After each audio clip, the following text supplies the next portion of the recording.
These are the judges, the local leading professionals in the Gatwick Diamond. Matt Turner, MD of Creative Pod, award-winning design and marketing entrepreneur. Lorraine Nugent, Managing Director of Media Word Waves, Public Relations Specialist for the Gatwick Diamond.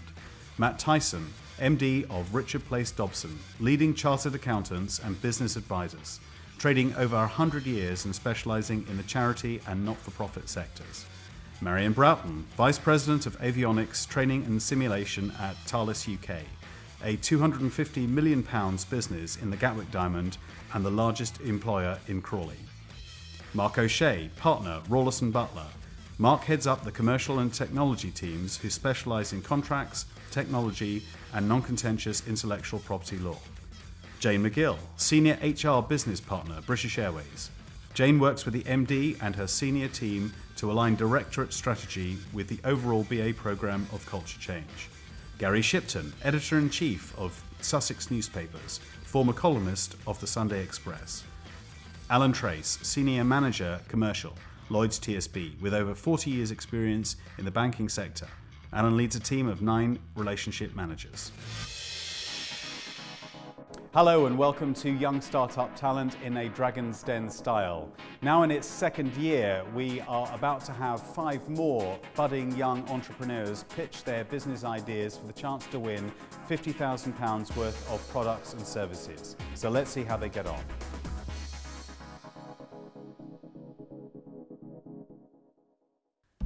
Up first in the den is Timothy Armu, a student from Christ Hospital School in Horsham. Hello.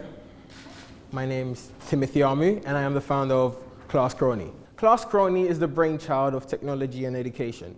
It's where social networking meets academia. Class Crony has a vision. I have a vision. And Class Crony's vision is so simple.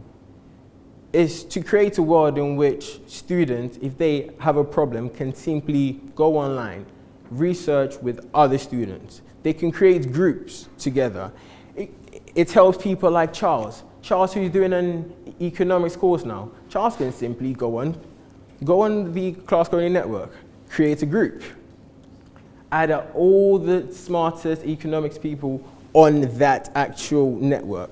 And what they can do is search, what they can do is learn, what they can do is come together to create innovative and creative ways of learning. The whole aim, as I wrote on my business plan, is this, is to make the world a better place for at least students. I'd take your questions now, if you have any. I'm sure you do. It's a confident start for young Timothy. So do you have a holistic dream for the business, or do you have a financial dream? A financial dream for the business, I can tell all of you in the eye that by the second year, I want to make over £100,000 in revenue. And that I am convinced would happen. Could you go into a bit more detail? The first number you've mentioned is £100,000 of revenue. Yeah. But can you break it down into how many people you're going to have tutored and how much they're paying, and give us a little bit of an idea what this profile will look like that generates £100,000 of revenue? To generate £100,000 in revenue would simply be through our products and services. For example, we generate quite a lot through our networking events. We generate quite a lot through our summer schools. The main focus of Class Crony is the actual network. The network would also use subscription services, and the whole aim of it is to simply generate that money through helping other students. Yes, but what I meant is, how much? What are people paying? Oh, okay. Yeah. Oh, okay. Where does 100,000 come from? Okay. How have you worked that out? 100,000 comes from firstly our subscription services. Our subscription services are simply £5 a month, in which students can pay that and get a lot of various benefits, such as discounts, such as the opportunity to video conference with another student. That's one. Our second one would be our networking events. Thirdly, our summer schools. Fourthly, also our hiring solutions. So through all those things, we aim to make that amount of money in the next 2 years.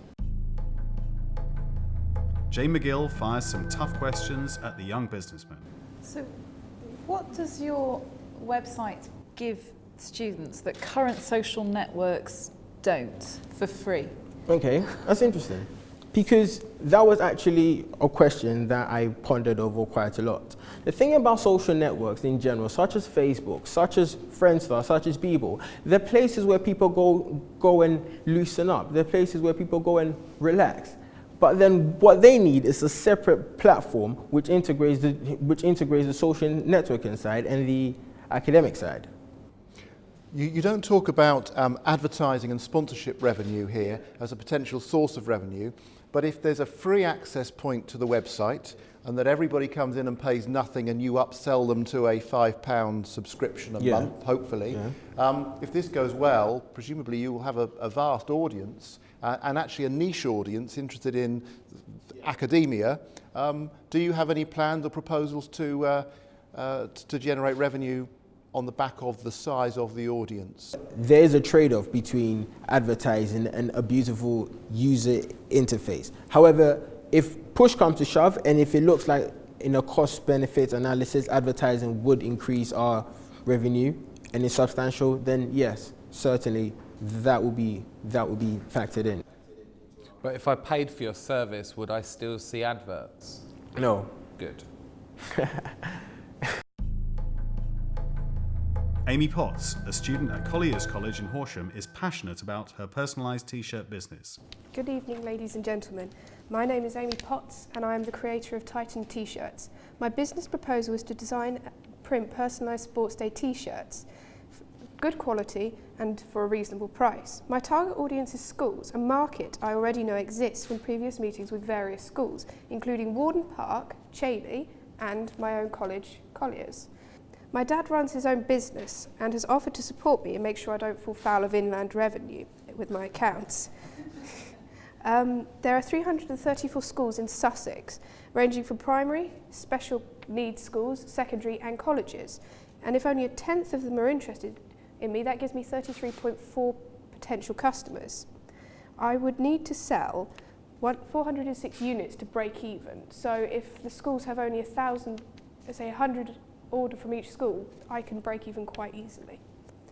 I have sourced a cheaper version of Coral Jaw from £300 to £100. I've also found a company willing to lease me the printer and the cutter, which cuts down my costs a lot. I am now happy to take any questions. Breakdown of prices are on page 4. Thank you very much for listening to me.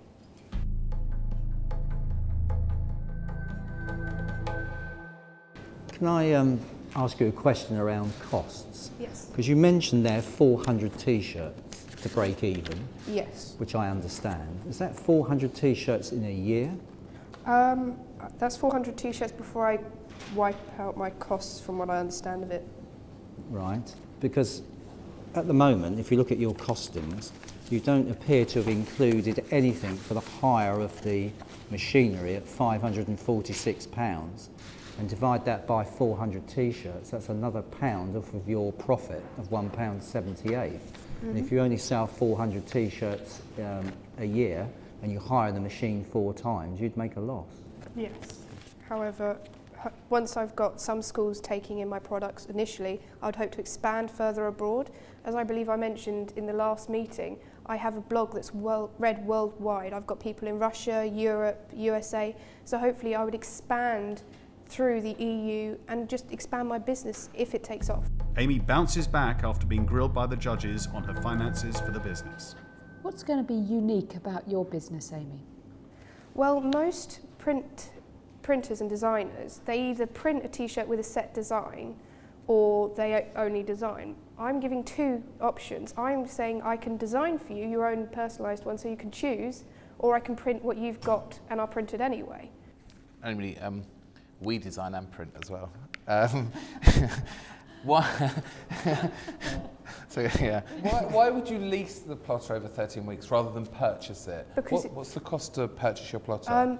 Purchasing it can cost about £3,000 if you purchase it new. Yeah. And I would need to purchase my first one new initially because I have no experience with these machinery, and if you purchase it you get all the support that the company can offer. By leasing it I can get the support but get it for a cheaper price. And if it doesn't work out, then you can stop the leasing after 13 weeks, so you don't make too much of a loss. How do you see this growing? So you talk about t-shirts, and you've mentioned hoodies and polo shirts. So what else could you do in terms of a printing business? You could print all sorts of clothes, t-shirts, jumpers, hoodies for youth groups, nurseries, because there's plenty of nurseries around the area I'm in, schools, colleges, trips. Have you done this already, Amy? No, not yet. This is only in the planning stages. You haven't sold it yet. So have you ever printed a t-shirt? No. Up next are university students Sam Brown and Katie Firmston, previous semi-finalists of last year. Let's see how they get on. Hi there. Good afternoon. My name is Sam Brown and this is Katie Firmston. And first of all, I'd like to begin by unveiling this.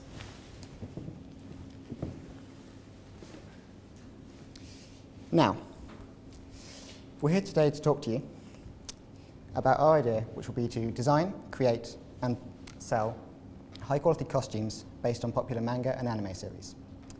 Now, manga and anime are terms used to describe graphic novels and animated series which are popular in Japan but have since become popular elsewhere around the world. So we first got our idea to create these costumes after attending the London event, and we decided that next time we went, we would have to go in costume because we honestly felt rather out of place in plain clothes. So we went online to have a look at what was available to us, and we went through many sites, and we found that they all tended to offer exactly the same thing. It was not that expensive, starting at around £100, but can go up to £180, £200. And the problem we found was they were not of a very good quality, the sizes weren't clear, you weren't exactly sure how good it was going to be when you got it, and chances are you'd probably be quite disappointed. So when we entered the competition last year, we came up with the idea to solve this issue, and we would create a handmade, high quality and completely customizable costume business. Now I should take a moment just to point out that this is not completely indicative of the final product. This is more of a idea to show you the sort of character that we would be producing costumes for. At the back of your business plans I've included images, one of which is the animated version of this character. So in terms of actual finances, we've worked out that it will cost us £24 per unit in terms of materials, and that will be enough for 5 meters of quality material, thread, buttons, etc. The real cost comes from the skilled labour that we will obviously require, the seamstress, and we'll be paying a piece rate of £70 per unit to each seamstress, bringing us to a total cost of £94. As we'll be selling at around £160, which is a little higher than our competitors, but not so high as to price ourselves completely out of consideration for most people. We would therefore hope to receive about £66 profit per unit before additional costs such as advertising and website maintenance. As I mentioned before, the event will cost £110. You can pay additional money in exchange for larger display space, further tables, shelves, etc. However, we really don't think that will be necessary, and we won't need any more than 2 people at the stall. So £110 will be the flat-out cost for that besides travel. So I'd like to thank you all for your time, and if there's any questions, we'd be happy to take them now. It's an unusual niche product for the dynamic duo. So would you have to get one copyright for each outfit that you're talking about? So you talk about 12, if it's all different animators, so it's not like one corporation as in Disney, but you know. Generally speaking, there are 5 large series, and those would be the ones that we'd be looking to go into first. So you'd be looking for 5, is that 5 different copyrights you would need? I would imagine we would probably need to obtain a license from each series, yes. And as I say, I'm sorry, but I cannot give you an answer as to how much that will cost because I haven't been able to get in contact with them. That's a massive risk, isn't it? I understand that. So what's going to be your part in the business, each of you? What are you going to do? As a product designer, I do all the accessories, I create weapons out of all sorts of things, MDF, foam, rapid prototyping, all sorts of things. You could have a bit of a financial problem here in that, have you thought of or any awareness of VAT? I've been taking a very pessimistic view when putting together the business plan, and so I hadn't really considered if we were able to get 200, 300 orders at once, or if we were able to get a large quantity of orders and end up having to pay VAT on our cost.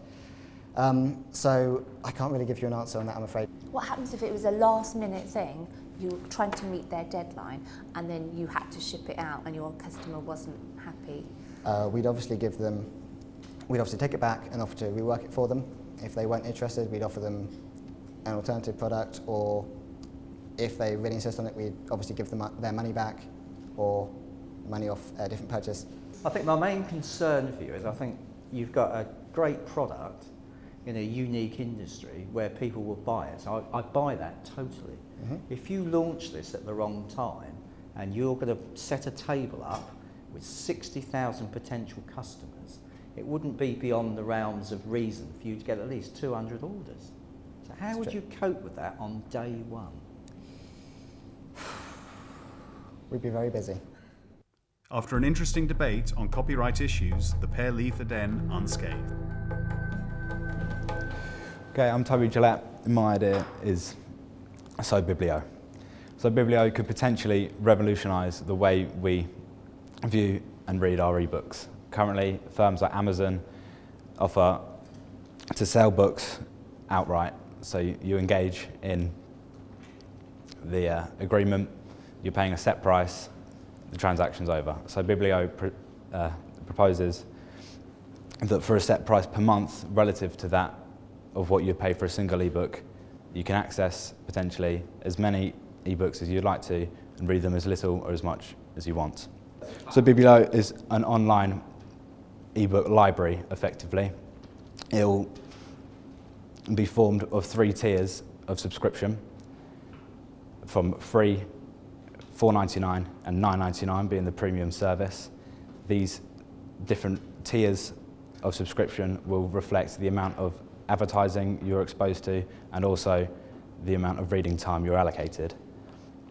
Marketing, initially it'll be viral for the first phase of the business, therefore keeping upfront costs down. Although with my business proposal financially, I've allocated a vast amount on premium marketing.